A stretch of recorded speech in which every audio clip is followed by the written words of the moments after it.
Bismillahirrahmanirrahim. Alhamdulillahirabbil alamin. Wassalatu wassalamu ala asyrafil anbiya wal mursalin sayyidina Muhammadin wa ala alihi wa sahbihi ajma'in wa ba'du. Qala muallifu al-habib al-allama Muhammad bin Abdullah al-Haddad fi kitabih Ajrat as-Sibaq ila makarim al-akhlaq. Nafa'ana Allah bihi wa bi ulumihi fid darin amin ila an qala at-tawadhu lil mutawadhi'in. Anjuran bersifat tawadhu kepada orang-orang yang bertawadhu. Qala Rasulullah sallallahu alaihi wa alihi wasallam qala sallallahu alaihi wasallam idza ra'aytumul mutawadhi'ina min ummati fatawadhu lahum wa idza ra'aytum al mutakabbirina fatakabbaru 'alaihim fa inna dhalika lahum madallatan wa saghar dzakarahu fil ihya'.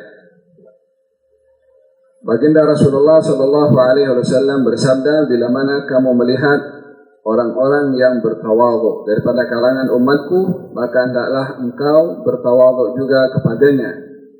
Dan bila mana kamu melihat di antara mereka orang-orang yang sombong, maka sombonglah juga kamu kepada mereka. Karena yang demikian itu akan menyebabkan kehinaan kepada mereka, yakni orang-orang yang sombong. Kita dalam pembahasan yang lalu membahaskan tentang tawadhu. Dan arti tawadhu adalah tidak melihat diri kita lebih baik daripada orang lain. Dan ianya adalah satu perasaan di dalam hati dan jiwa kita, tidak melihat diri lebih baik daripada orang lain. Ini arti tawadhu. Tidak bercakap di dalam hati dengan merendahkan orang lain, mengangkat diri sendiri. Apatah lagi dengan perbuatan atau dengan perkataan. Oleh sebab yang demikian, terkadang seseorang mengatakan kata-kata yang menunjukkan dirinya seakan-akan low profile. Saya tak suka untuk dikedepankan, saya tak suka untuk disanjung-sanjung, contohnya begitu. Ianya bukan merupakan orang menilai, oh ini orang tawadhu. Belum tentu. Ya, dari segi lisan mungkin kita boleh mengatakan dia seorang tawadhu. Tetapi hakikatnya tawadhu adalah apa yang ada di dalam hati ini. Bila mana dia melihat dirinya tidak lebih baik daripada orang lain, tidak suka untuk disanjung. Kalau itu yang ada di dalam hatinya, itulah hakikat tawadhu. Dia cakap atau tidak cakap. Terkadang orang boleh mengatakan dirinya tak mau disanjung, tak mau dihormati, tak mau dikedepankan, tak mau. Tapi di dalam hatinya kalau tak dikedepankan, dia pun kecil hati. Kalau tak dicium tangannya, mungkin dia kecewa. Kalau tak disanjung, disebut nama, mungkin dia pun hadza tawadhu'nya di lisan. Hanya untuk dilihat orang sahaja. Oleh sebab yang demikian, tawadhu' adalah dipandang oleh Allah dalam hati dan jiwa orang itu. Ada tawadhu, ya. Pembahasan yang lalu kita sudah memperbahaskan makna tawadhu. Dalam hadis ini dinyatakan kalau kamu tengok orang yang bertawadhu, tawadhu juga kepada dia. Maksudnya kalau nampak orang bertawadhu, hendaklah kamu memiliki sifat lebih tawadhu daripada orang itu. Kalau kamu nampak orang yang sombong, maka sombonglah juga kepada dia. Macam mana kita nak sombong? Bukankah sombong itu adalah perbuatan yang salah? Dan la yadkhul al-jannata man kana fi qalbihi mithqal habbat khardal min kibrin. Tidak akan masuk surga orang yang di dalam hatinya ada sifat sombong walaupun sebesar biji sawi. Apakah itu sombong? Baginda bersabda, al-kibru batrul haqq wa ghamtun nas. Sombong itu menolak kebenaran dan merendahkan orang lain. Orang terkadang melihat dirinya tersanjung atau melihat dirinya terujang atau dia melihat dirinya hebat. Belum tentu orang ini merendahkan orang lain.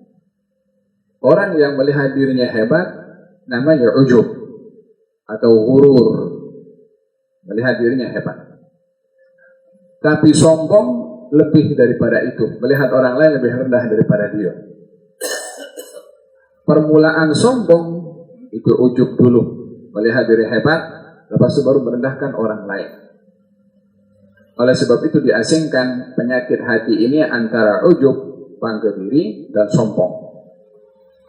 Kalau bangga diri melihat gah, kalau sombong bukan hanya melihat dirinya hebat, tapi merendahkan kepada orang lain. Ada sifat sombong. Di hari kiamat nanti, orang-orang yang sombong di dunia akan dibangkitkan oleh Allah Subhanahu wa Ta'ala, kecil macam semut dipijak-pijak orang. Karena melihat dirinya besar di dunia, dikecilkan hatta size-nya di akhirat. Walayatu billah.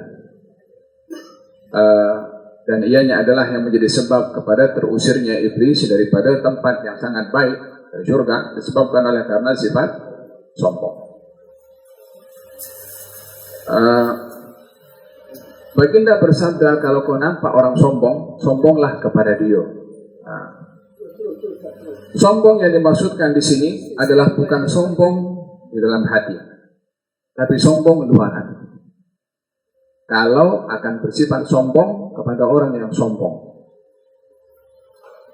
tetap sombong itu sifat yang tercela, mazmum. Kepada siapapun juga kita tak boleh sombong, tak boleh takabur, tak boleh bongkak, karena sifat itu adalah sifat yang tercela.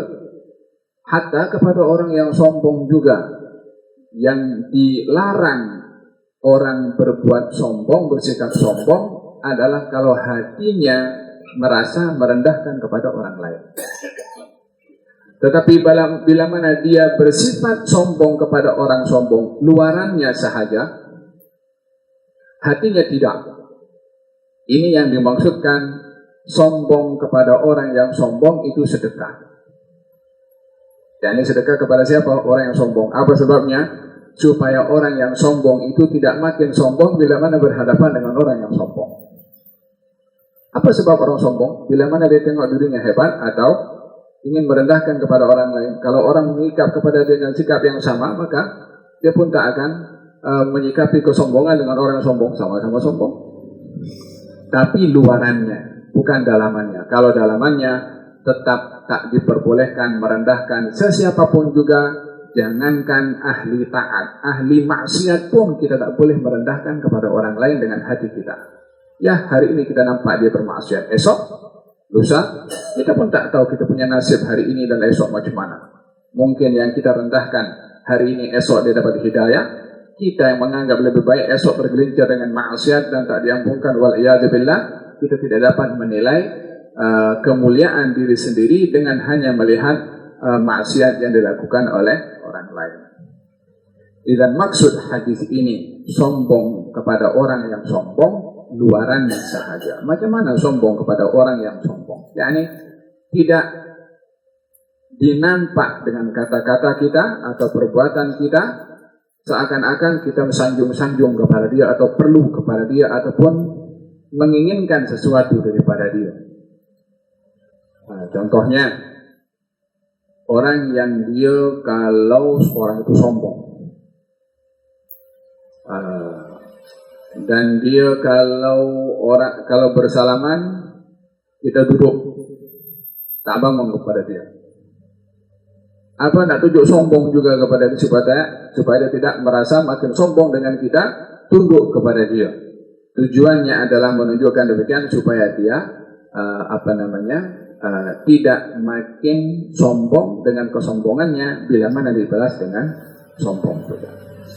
Tapi tetap ini luaran ya. Di dalam sifat sombong itu tercela kepada sesiapapun juga. Al-kibru alal mutakabbir sadaqah dalam asar. Orang mengikap sombong kepada orang sombong adalah sedekah.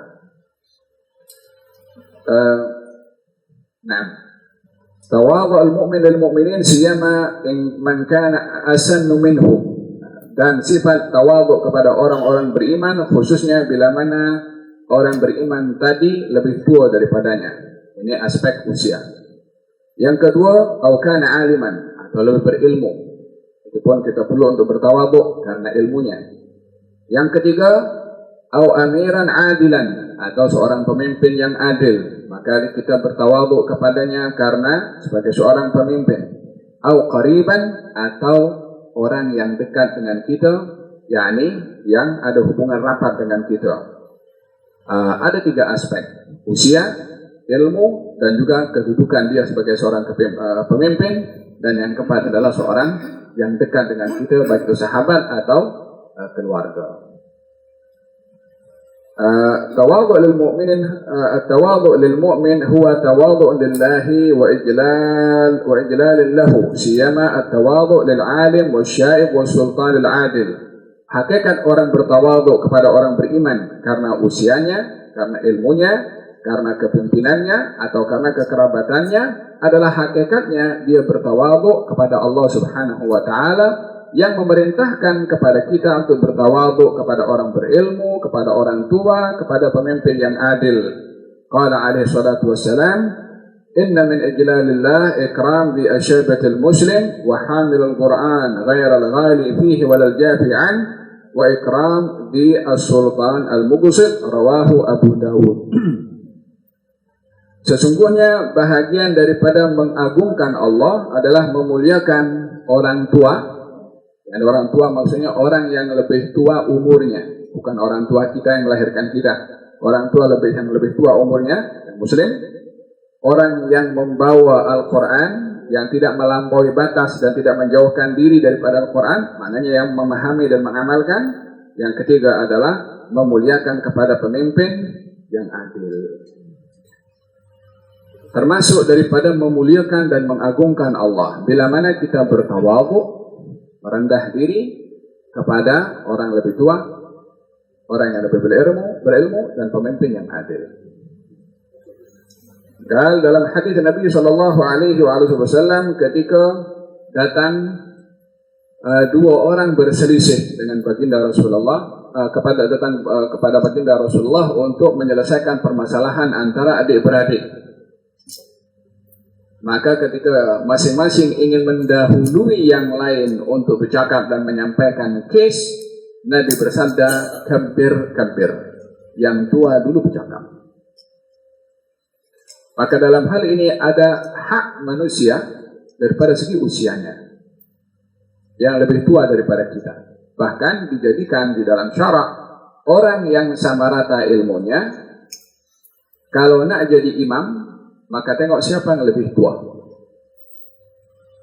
Memang yang pertama ilmu dulu, baru yang kedua adalah masalah usia.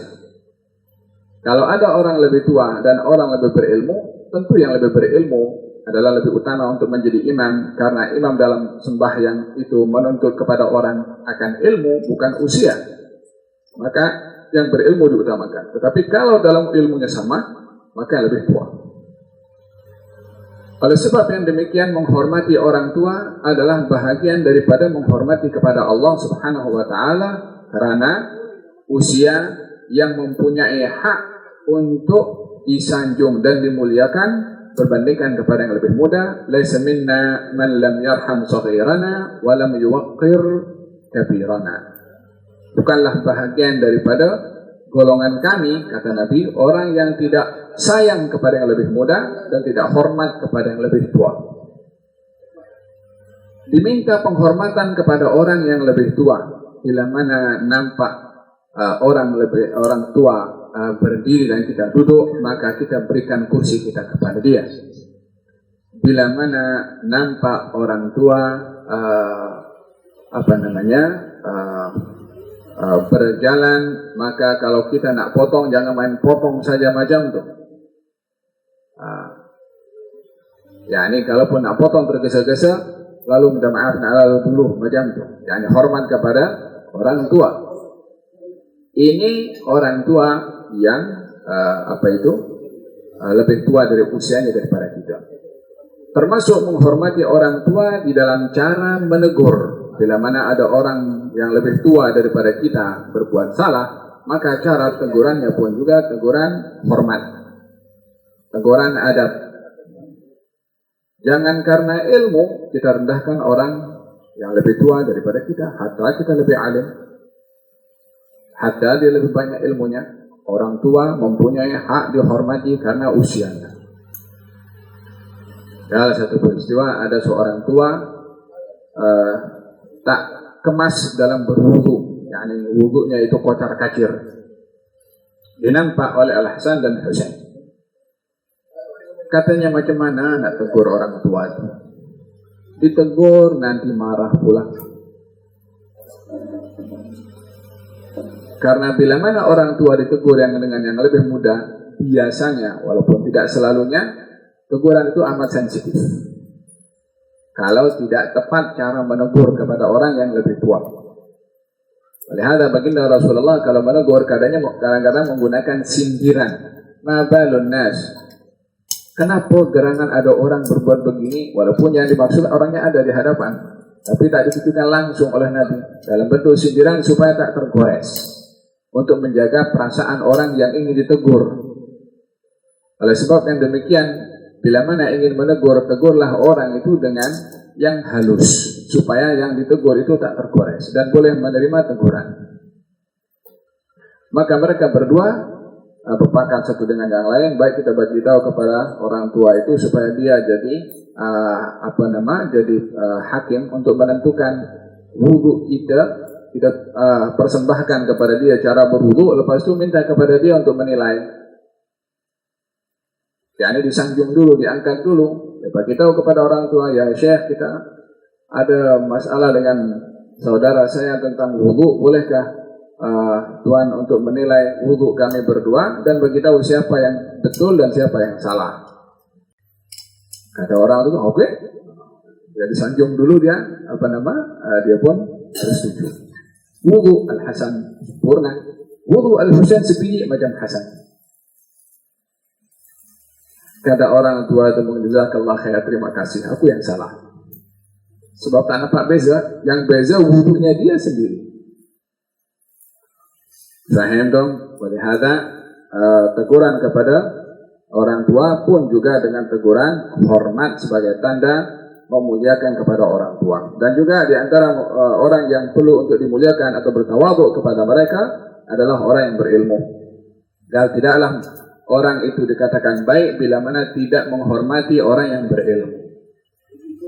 Man la ya'riful 'alim haqqahu, yang tidak menghormati orang karena ilmunya. Tak peduli.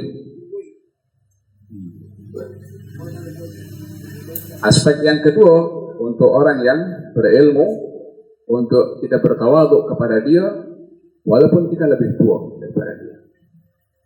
Orang berilmu tawadhu kepada orang lebih tua karena usianya, orang tua bertawadhu kepada orang berilmu karena ilmunya.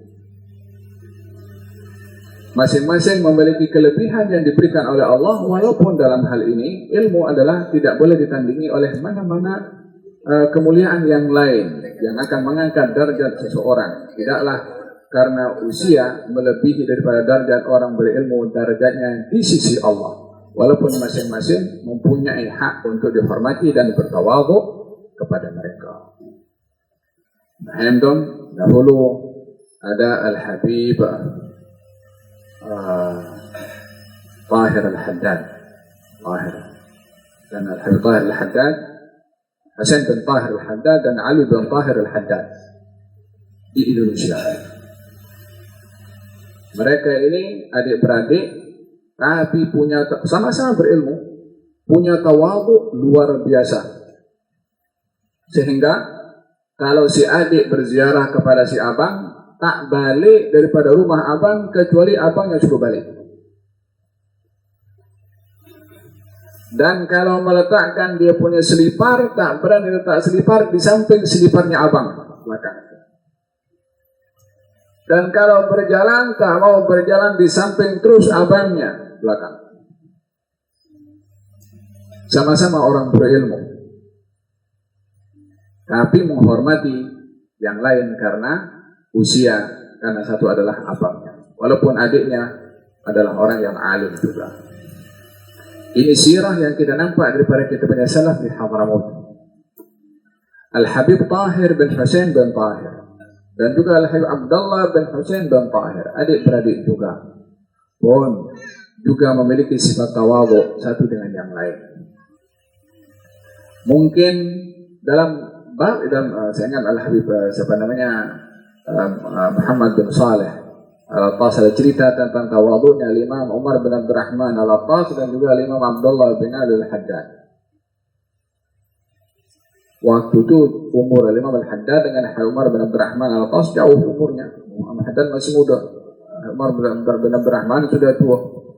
Diziarahi oleh Imam Al-Haddad, kalau meminta ijazah, kata Habib Umar, aku tak akan bagi ijazah kecuali engkau bagi dulu kepada aku ijazah. Yang meminta dipakaikan dulu serbannya, baru akan dipakaikan serbannya Imam Umar bin Abdurrahman Al-Attas kepada Imam Abdullah bin Al-Haddad. Apa kurang ilmunya Imam Umar bin Abdurrahman? Syekhuh, salah satu gurunya Imam Al-Haddad.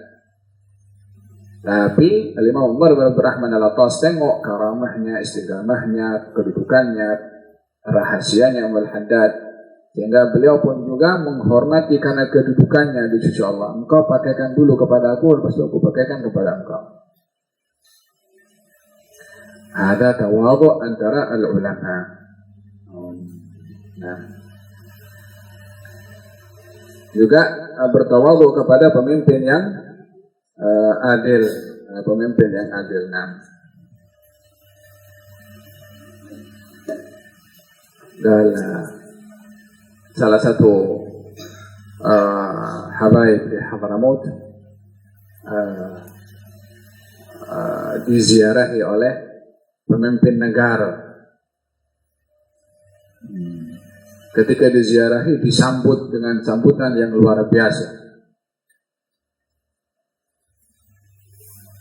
Ketika disoal kenapa sambutan itu luar biasa kepada pemimpin itu, katanya beliau mengatakan huwa mad'u. Dia ini salah seorang yang layak untuk disampaikan dakwah, walaupun dalam bentuk penghormatan, walaupun dalam bentuk sanjungan. Disanjungnya bukan karena orang itu ada kedudukan mulia di sisi Allah, tapi karena orang ini layak untuk disampaikan dakwah, maka dengan sambutan akan terbuka hati, dakwah akan sampai. Nah, sampaikan dakwah itu hati kena buka dulu, baru masuk nasihat. Al-Habib Abdul Qadir bin Ahmad As-Saggaf di Hadramaut bila mana didatangi oleh beberapa amir-amir pun sambut dengan sambutan yang luar biasa juga. Tujuannya adalah bukan nakkan sesuatu daripada mereka. Ini mereka ada kedudukan yang perlu untuk disikapi dakwah kepada mereka melalui sanjungan. Tujuannya bukan karena hartanya, bukan karena kedudukannya, bukan karena kepimpinannya, akan tetapi karena peluang untuk menyampaikan dakwah kepada mereka. Tapi bila mana pemimpin yang adil, maka digalakkan untuk menghormati karena dia seorang pemimpin yang adil dan salah satu orang yang doanya mustajab, pemimpin yang adil. Qala sallallahu alaihi wasallam, "Laisa minna man lam yujil kabirana wa yarham saghirana wa ya'rif li 'alimina haqqah." Bukan golongan daripada kami orang yang tidak memuliakan orang yang lebih tua, mengasihi yang lebih muda dan tidak mengenal pasti hak orang yang berilmu. Ini tadi saya katakan tadi hak usia dan hak ilmu yang perlu untuk bertawadhu. Wa qala sallallahu alaihi wasallam, "Haqqul kabir al-ukhuwah ala saghirihim ka haqqul walid ala waladih."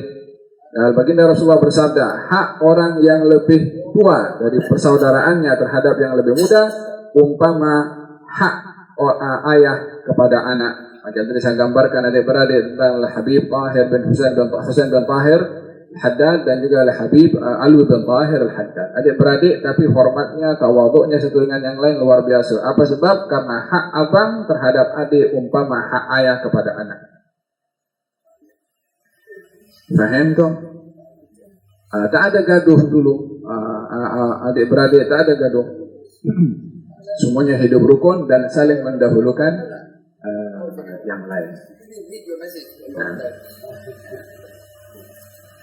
Kalau ada perselisihan antara Al-Imam Husain dengan Al-Imam Muhammad Ibnul Hanafiyah. Muhammad Ibnul Hanafiyah adik kepada Al-Imam Husain, lain ibu. Ibu Al-Imam Husain Fatimah Az-Zahra alaihissalam. Muhammad ibn Hanafiyah bin Ali bin Abi Thalib ibunya daripada Bani Hanifah.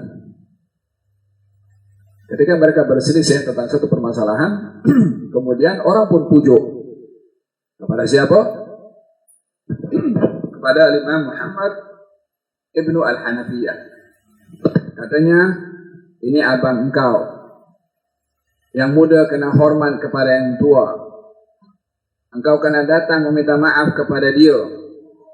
Maka Muhammad Ibnu Al-Hanafiyah ketika diingatkan bahwasanya Al-Husain adalah abang dan diminta adik untuk datang meminta maaf kepada abangnya, dan itu sepatutnya dia menolak untuk meminta maaf kepada abangnya. Apa sebabnya? Dia kata, saya tidak mahu menjatuhkan marwah abangku dengan saya mendahuluinya dalam kebaikan. Yang dia lebih layak untuk mendahului saya dalam kebaikan. Marwah abang saya lebih tinggi daripada marwah saya. Ibunya putri Rasulullah. Ibu saya tidak seperti ibunya. Kalau saya datang dulu, saya lebih baik daripada dia. Kalau dia yang datang, memang dia layak mendapatkan kebaikan lebih daripada saya. Oh, sekarang orang kalau nak minta maaf punya susah. Sudah pun datang minta maaf pun susah nak bagaimana. Ini isar dalam kebaikan untuk meminta maaf. Disampaikan kepada Al-Husain kata-kata Muhammad Ibnu Al-Hanafiyah. Terus keluar daripada rumah, jumpa Muhammad Ibnu Al-Hanafiyah berpelukan satu dengan yang lain, settle masalah. Tawaduknya adik kepada abang. Kalau an Ibn Abbas radhiyallahu anhuma ya'khudh bi rikabi dabbati Zaid ibn Thabit. Ini salah satu contoh menghormati kepada orang yang berilmu dan menghormati orang yang bernasab. Salah satu aspek tawadhu dan penghormatan karena ilmu, yang kedua karena nasab. Nah, daripada Ibn Abbas radhiyallahu anhu katanya, beliau mengambil rikab dabbah, kendali keledai yang dinaiki oleh Zaid ibn Thabit. Zaid ibn Thabit, sahabat Nabi yang senior. Waqal, hakadha umirna an naf'ala bil ulama'i. Demikian kami diperintah untuk hormat kepada ulama.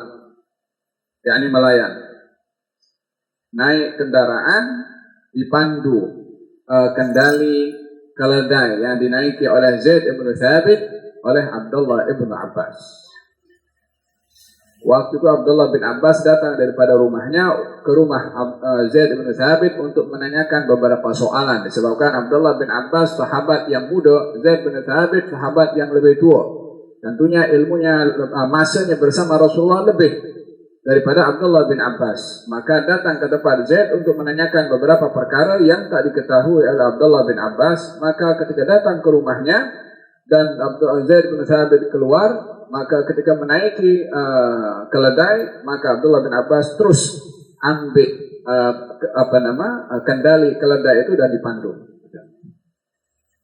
Kalau sekarang dibukakan pintu keretanya, contohlah, atau orang drive untuk, atau membawakan bagnya. Bagi orang alim tadi tidak boleh menuntut, bawakan bag aku. Nah, contohnya, bukakan pintu kereta aku. Nah, ini sudah sombong. Tapi kalau orang buat untuk dia sebagai penghormatan karena ilmunya, itu hak orang tersebut untuk memuliakan orang lain karena ilmunya. Tapi orang berilmu mesti bersifat tawadhu, tidak boleh menuntut orang lain menyanjung kepadanya atau memuliakan atau membuka pintu keretanya. Masing-masing ada hak. Paham dong?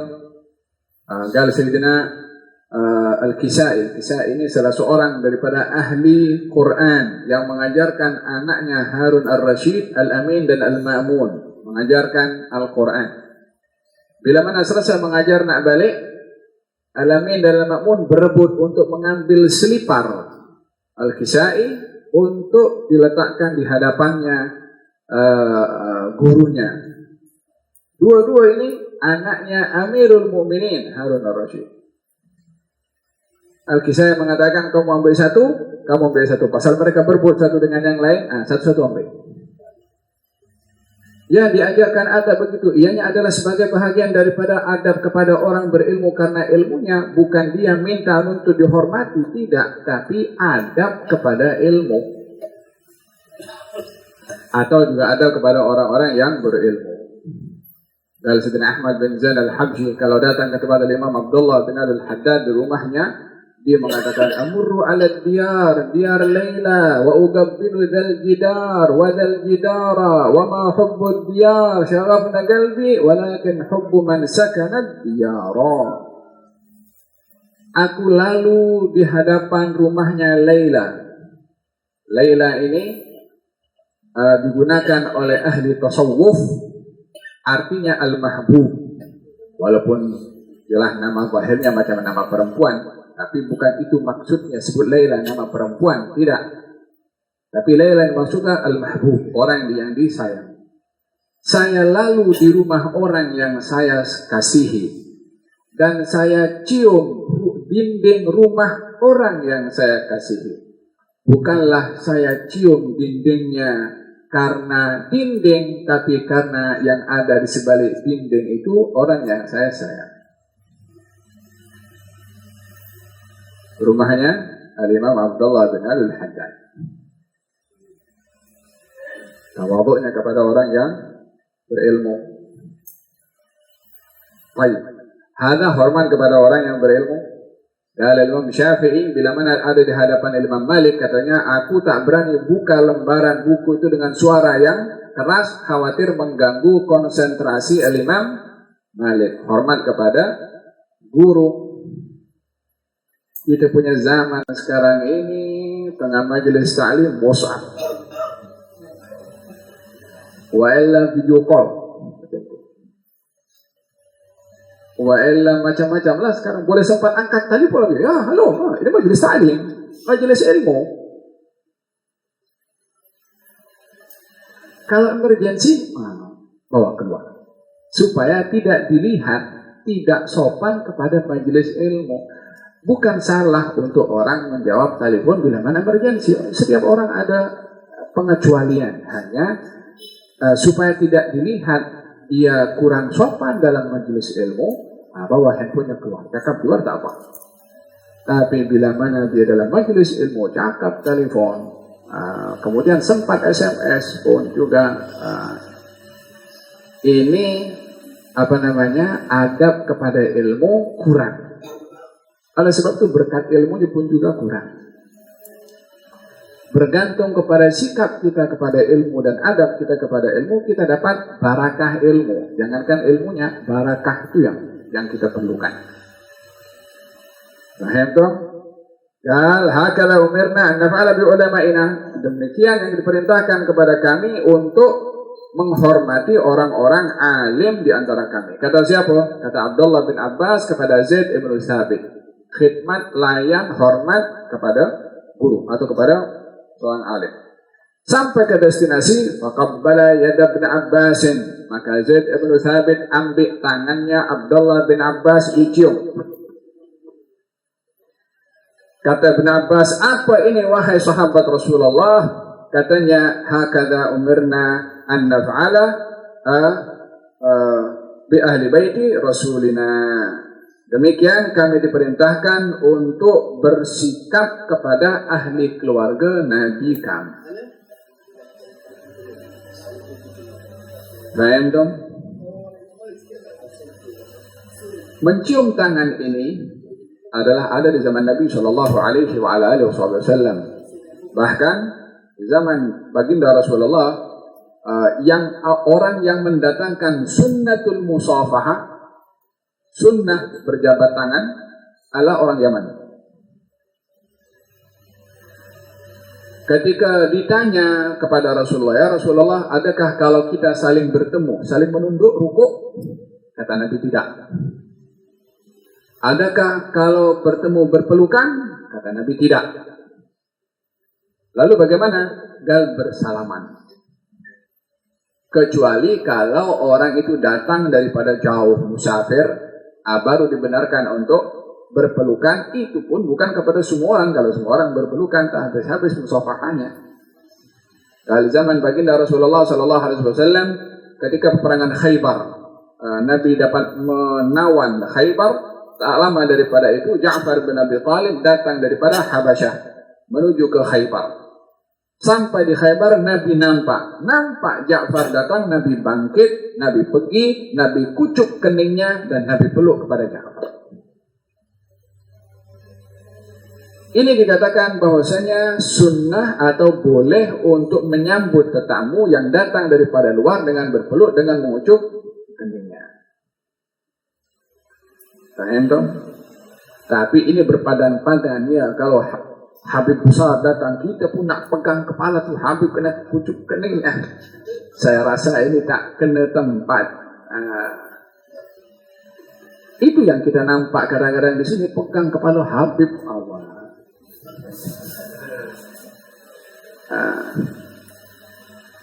Faham dong?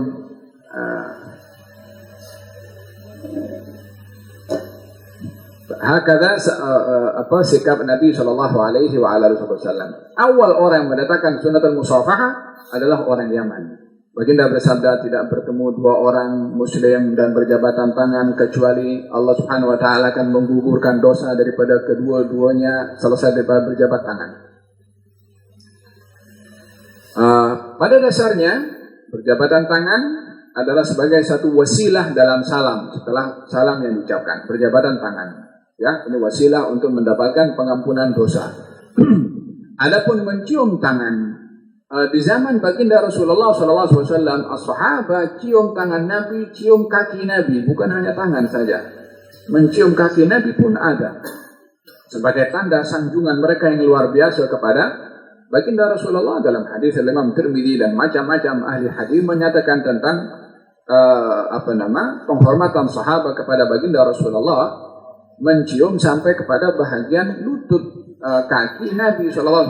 Lebih daripada itu, ada sahabat, ada orang tabi'in berjabatan dengan sahabat, dicium habis tangan sahabat itu karena sahabat itu bersalaman dengan Nabi SAW. Jadi, ini sudah Nabi ini sudah tiada, tapi karena tangan sahabat itu pernah menyentuh tangan Nabi, dicium tangannya, mengambil keberkatan tangan yang telah menyentuh tangannya Nabi sallallahu alaihi wasallam. Faham tak? Ada Zaid ibn Thabit, umurnya jauh lebih tua daripada Abdullah bin Abbas. Cium tangan kepada Abdullah bin Abbas. Walaupun umurnya masih Abdullah bin Abbas belasan tahun masa itu. Apa sebabnya? Katanya demikian, kami diperintah untuk hormat kepada ahli keluarga Nabi. Cium tangannya itu bukan tengok umurnya. Ini keturunan Nabi SAW. Yang tadi itu cium tangan orang yang sentuh tangan Nabi SAW. Ini orang cium tangan orang yang ada hubung kait nasab darah dengan Nabi SAW. Tetap ada kaitannya dengan Nabi. Bukan karena orangnya itunya, karena hubungan orang itu dengan Nabi sehingga orang itu ada kedudukan di sisi, ada kedudukan tertentu karena hubungannya dengan Nabi SAW. Bagaimana ada orang ada hubungan dengan Nabi tak dimuliakan, sementara Al-Quranul Karim memuliakan orang lebih daripada yang lain karena ada hubungan dengan Nabi. Allah berfirman dalam Al-Quranul Karim, Ya nisa'an Nabi lastunna ka'ahadin minan nisa'. Wahai istri Nabi, kamu tak sama dengan perempuan-perempuan yang lain, dengan istri-istri orang lain. Kenapa tak sama? Istrinya Nabi. Kaitannya itu karena istrinya Nabinya tadi. Sebelum diberistrikan oleh Nabi, dia perempuan sahabat sama dengan yang lain. Walaupun ini bukan menentukan kedudukan kemuliaannya di sisi Allah, ya, kedudukan seorang kemuliaannya di sisi Allah diukur dengan ketakwaan. Tetapi ini untuk dijadikan kedudukan antara masyarakat dalam perhubungannya satu dengan yang lain. Ini dijadikan orang berilmu dihormati karena ilmunya, ini karena usianya, ini karena nasabnya. Jadi karena menghormati kepada orang yang ada keturunan dengan Nabi, hakikatnya menghormati kepada Nabi SAW yang Nabi bersabda, cintailah Allah karena Allah beri nikmat kepada kamu, cintailah aku karena cintamu kepada Allah, cintailah ahli keluarga aku karena cintamu kepada aku. Kata Sayyidina Abu Bakar mengatakan, jagalah hak Muhammad itu kepada ahli keluarganya, yakni menjaga hak keluarga Rasulullah, menjaga hak Rasulullah, jaga kepada ahli keluarganya. Dan katanya, aku mengharapkan, aku lebih suka menyambung tali silaturahim keluarga Rasulullah lebih daripada keluarga aku sendiri. Apa sebabnya? Karena menggembirakan Rasulullah. Ya semuanya ada hubung kait dengan Nabi, tapi kalau dilihat apa tuh? Nak tunjuk-tunjuknya. Mana Allah tak pandang kepada keturunan? Memang pun betul. Bukan dipandang keturunannya, ketakwaannya, ya hanya diletakkan dalam syarat kita akan mendapatkan ibadah ganjaran daripada Allah kalau hormat kepada orang yang ada hubung kait dengan Nabi. Dijadikan, disyariatkan hormat kepada ahli keluarga Nabi bahagian daripada ibadah kepada Allah Subhanahu wa taala, tak lebih daripada itu. Pada masa yang sama, keturunan Nabi SAW adalah menjaga kehormatan nasab itu sendiri untuk tidak dijadikan sebagai peluang. Aku cucu Nabi dan macam-macam. Ini kata Imam Ja'far As-Shadiq setelah menukil firman Allah Subhanahu Wa Taala dalam Al-Quran. Apa katanya? Ya nisa'an Nabi, man ya'ti minkunna bi fahishatin mubayyinatin yudha'af laha al-'adzabu dhifain. Wahai istri Nabi, siapa di antara kamu yang melakukan perbuatan dosa 2 kali, hukumannya, dosanya 2 kali. Kalau dia bukan istri Nabi, ya sekali, sama dengan yang lain. Lalu kenapa kalau istri Nabi dua kali? Ada kaitannya dengan Nabi. Seperti mana kemuliaannya dimuliakan karena Nabi, juga perbuatannya juga bila mana dia melakukan perbuatan yang salah 2 kali karena dia ada hubung kait dengan Nabi. Faham tom? Dalam Sayyid Al-Idrus katanya, kita ini kalau dicium tangan oleh orang macam kena tampar kita punya muka.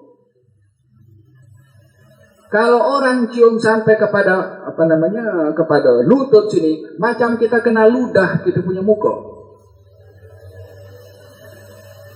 Yakni ketika dicium tangan orang yang cium mungkin hormat, yang dicium daripada ahli keluarga Nabi ini melihat dirinya hina rendah, seakan-akan melihat tidak layaknya, seakan-akan kena tampar mukanya.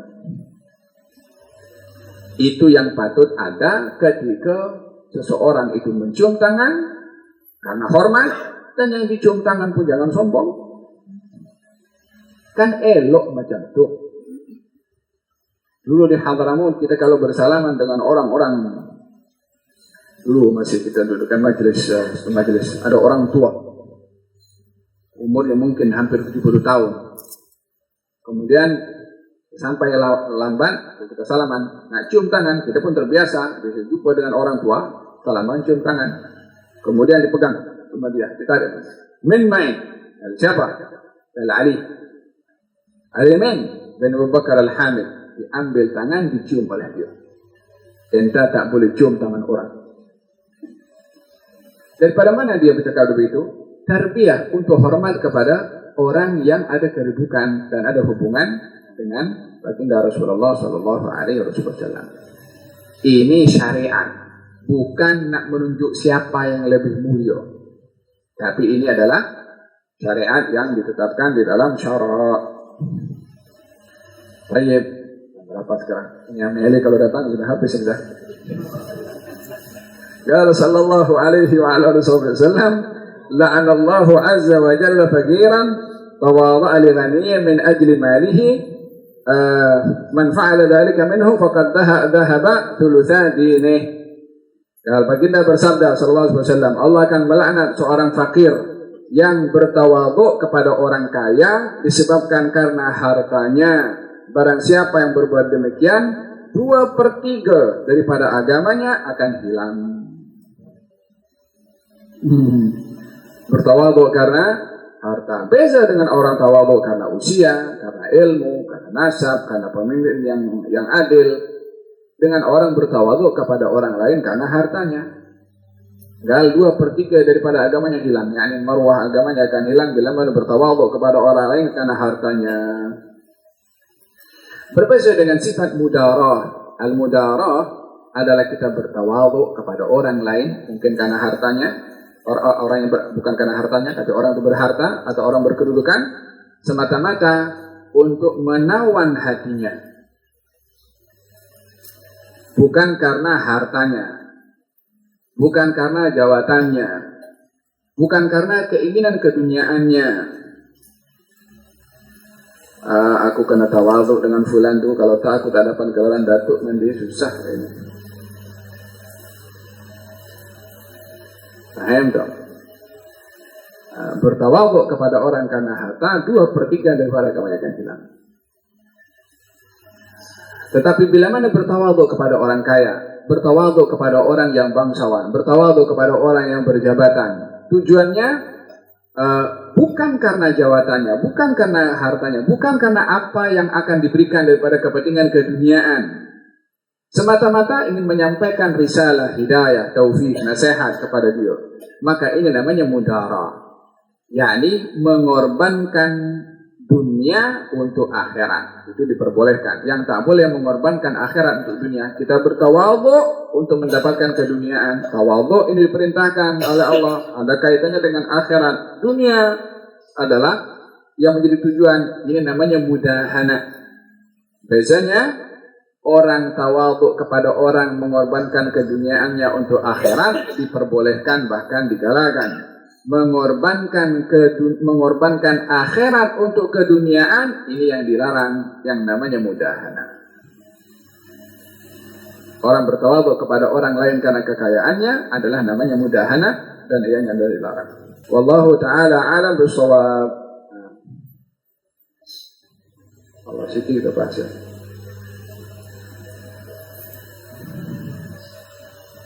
Kita ambil daripada pengajian atau daripada kitab Syarh Al-Ainiyah yang tulis oleh Habib Ahmad bin Zain Al-Habsyi, mensyarahkan kitab Al-Imam Abdullah bin Al-Haddad dalam bait-bait syair yang diakhiri dengan huruf Ain. Qala radhiyallahu anhu, akrim bihi wa bimalikin al-khair alladhi uriya fil manami fakana ahsanu masra'i. Sungguh mulia dia, yakni mulia dia sini dimaksudkan adalah Abdurrahman bin Wasi' yang dikenali dengan seorang yang zuhud, sebagaimana kita bahaskan dalam kelas yang lalu, dan juga dengan Malik bin Dinar.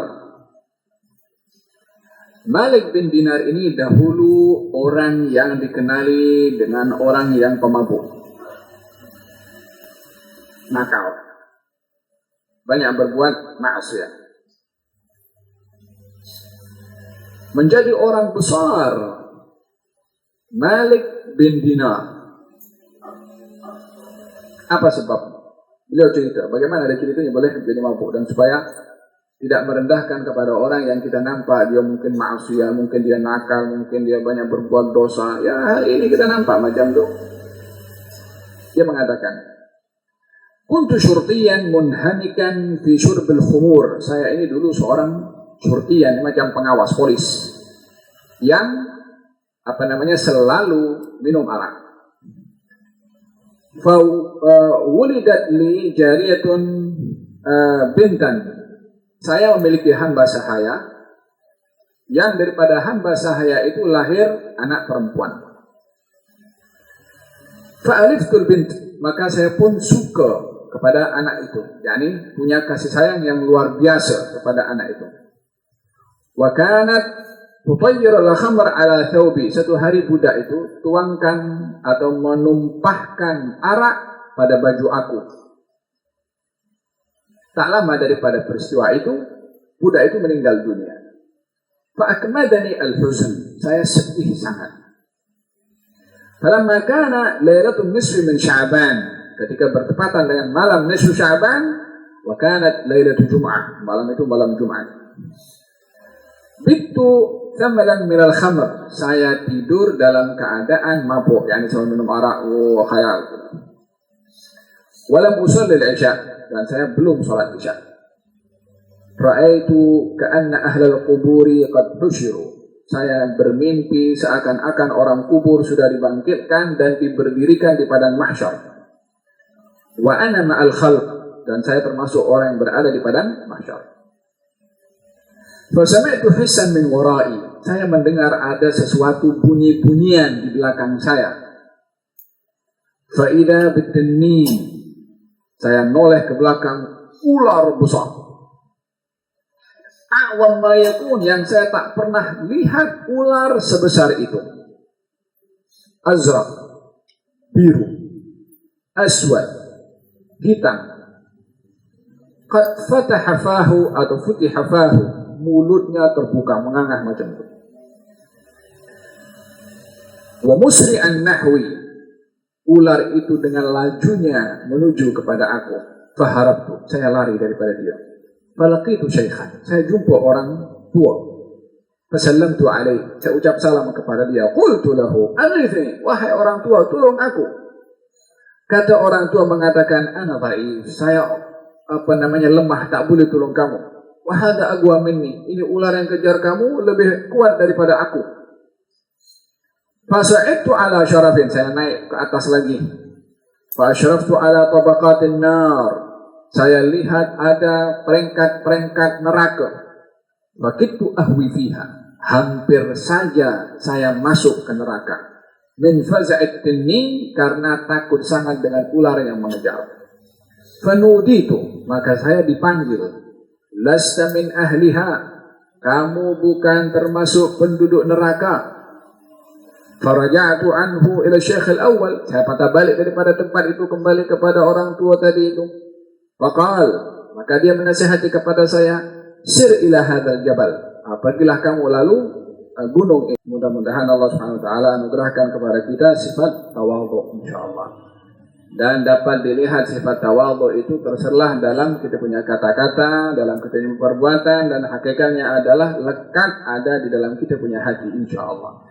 Dan kita mengharapkan mudah-mudahan Allah Subhanahu wa taala menganugerahkan kepada kita keberkatan di bulan Sya'ban, disampaikan kepada bulan Ramadan al-Mubarak, insyaallah dapat melazimkan diri dengan Al-Qur'anul Karim dan mengajak kepada ahli keluarga kita untuk mengimarahkan bulan Ramadan dengan ibadah yang banyak kepada Allah Subhanahu wa taala, dan mudah-mudahan Allah Subhanahu wa taala menggolongkan kita dalam golongan minal aidin wal faizin insyaallah, dan mudah-mudahan dapat bertemu lagi dalam majlis di rumah Habibana Ali bin Muhammad Al-Sagaf insyaallah, dan kita doakan tuan rumah sehat wal afiat dapat memimpin majlis ta'lim ini pada masa-masa yang akan datang insyaallah, dan kepada kita semua yang hadir, sallallahu alaihi wasallam Muhammadin wa ala alihi wasallam, walhamdulillahirabbil alamin.